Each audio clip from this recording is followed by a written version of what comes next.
Hi guys, tinatanggal ko yung dahon nito guys, kaso ang taas na, hindi ko na maabot yung pinakamataas doon. May tinik pa naman, kasi pumupunta doon nung umulan tapos mahangin, baka anuhin yung ng kapitbahay natin. Ano ba yan? Akala ko lalaki yung yung bunga niya guys. Hindi naman lumaki, nalalagas sila. Ayan akala ko lalaki sila. Hindi naman siguro dahil ewan ko, kasi normally di ba malalaki yung bunga niyan, hindi naman lumaki. Anyhow, ayan, tinatanggal ko yung dahon niya guys. Ilan lang yung natanggal ko, kaso mataas na. Try ko abutin saglit lang guys. Ayan, tapos na natin guys. Di ba? Tapos na. Tingnan niyo naman to na nahulog dito. Nakalimutan ang tanggalin.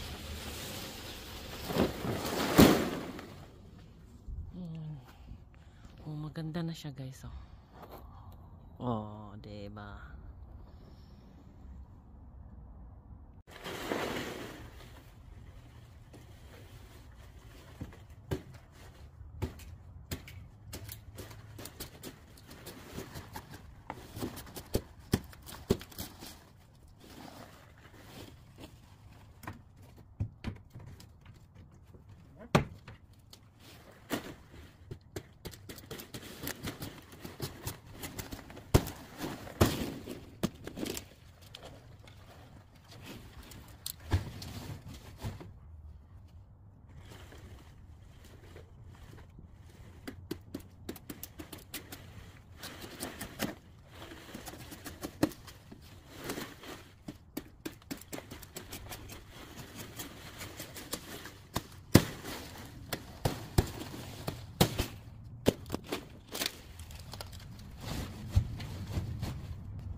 Just in case we need it.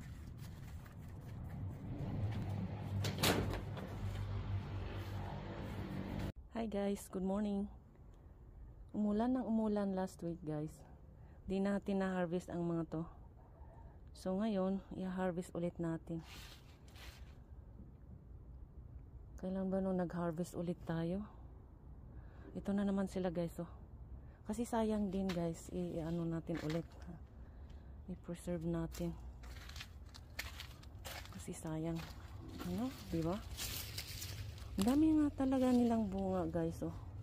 Tapos nagre-red na sila kasi nga ilang araw natin hindi na harvest. Tapos ito pa ulit sila, yung mga maliliit ulit. Masipag magbigay ng bunga itong si bell pepper pala pag tag-ulan. Malamig tag-ulan, ayan, namumunga sila guys. So all year around nating merong bell pepper, maski pa konti-konti. Maganda naman sila. maganda yung ano tanim natin. Hindi na uubusan ng ano ng bunga, guys. So, okay, harvest na natin, guys. Tapos itong eggplant natin, guys, tinanggal ko na yung iba, pero ito nag-thrive siyang ano mamunga. Ayun, may bunga siya, isa doon. Dalawa. Ayan, okay naman, hinayaan ko na lang siya dyan, guys. As in, wala tayong tanim ngayon, wala tayong ano spare time na magtanim. So hinayaan lang natin tong mga meron sa ating garden na lang. Okay na rin yan, di ba? Ito rin yung mga nakapat na bell pepper natin, guys. Ayan, buhay pa rin. Harvest din natin siya. Ayan siya, oh, guys, oh. Tapos itong onions natin, napabayaan ko na sila, guys, oh. Pero okay pa rin. Ayan, oh. Nilagay ko na lang sa pot para ano, ito yung ano natin, para yung tubig sa summer andoon lang siya sa ano nila, sa kanilang, anong tawag nito, roots. Hindi ko na rin naalagaan yung ano natin, yung anong tawag nito, hindi ko naalagaan itong ano parsley natin. Ito na lang yung nabuhay, guys, so ayan. Tapos yung chard natin, hindi na ako nagtanim talaga, as in busy tayo, kasi pag minsan pag may trabaho si Jojo, hinahatid natin si nanay, wala nang oras, guys, kasi nga may ano yung paa niya. So yun, kaya pag wala si Jojo, ako naghahatid. So hanggang andito siya, wala, busy tayo, guys. Tapos yung anong tawag nito, tomatoes natin, ayan, oh, ganyan na siya. Sinabi kasi nung nagbigay sa akin na pag taglamig namamatay daw sila, pero baka daw buhay sa doon sa roots niya, hindi namamatay. Mag-shoot out din yan pag ano, mag-spring ulit. Tapos ito, nag-yellow ulit. Yung last week na harvest ni Jojo, ayan, nag-yellow ulit yung natira, guys, oh. Kukunin na rin natin para hindi sayang. Ihalo natin doon sa na-harvest niya last week.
Ayan na guys, oh.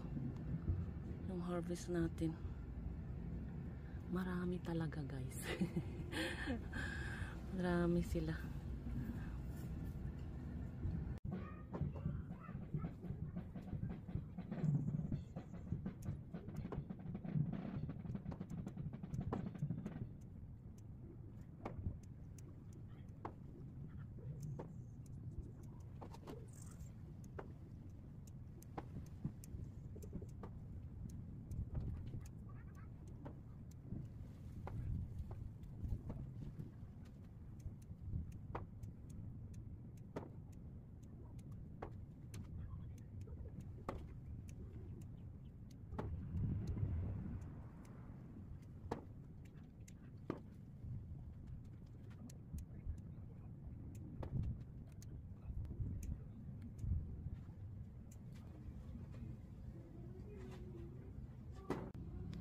Ayan na guys, yung harvest natin.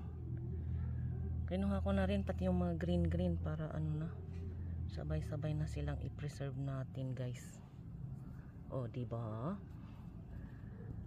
Mahal to dito guys, mahal. 7 bucks yata per pound. Last time na nag shopping tayo mahal. Habanero ang mahal guys. Buti na lang may tanim tayo, ano. Ay nako.